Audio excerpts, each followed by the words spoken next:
Hacking. So Python பற்றி பார்க்க போகிறோம். ஸோ பைத்தான் வந்து எத்திக்கல் ஹேக்கிங்கில் வந்து எதுக்காக யூஸ் பண்ணுறாங்கன்னு பார்க்க போகிறோம். தென் லாஸ்ட்டாக வந்து சின்னதாக ஒரு டூல் மட்டும் ஒன்று ரைட் பண்ணி ஸோ அந்த டூல் வந்து எப்படி ஒர்க் ஆகுதுன்றத பற்றி தான் நம்ம பார்க்க போகிறோம். ஓகேவா? ஸோ ஃபர்ஸ்ட் எத்திக்கல் ஹேக்கிங்கோட சின்ன இன்ட்ரோடக்ஷன் மட்டும் கொடுத்துட்றேன். ஸோ எத்திக்கல் ஹேக்கிங் அந்த டேர்ம் மீனிங் என்னன்னு பார்த்தீங்கன்னா, hacking into the system with permission. ஒரு எப்படின்னா லைக் ஒரு ஆர்கனைசேஷன் இருக்காங்கன்னா ஸோ அவங்களோட வெப்சைட் ஆர்எல்ஸ் ஏதோ சிஸ்டம் வந்து அட்டாக் ஆகிருக்கு.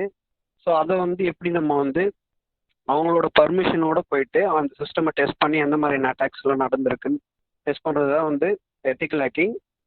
ஸோ இது வந்து என்னென்னா ஒரு ஆர்கனைசேஷனோட பெர்மிஷனோட பண்ணுறது தான் வந்து எத்திக்கல் ஹேக்கிங். ஓகேவா? ஸோ அதுதான் இங்கே கொடுத்துருப்பேன். Ethical hacking involves an authorized attempt to gain the unauthorized access to computer system application or data. So எந்த மாதிரியான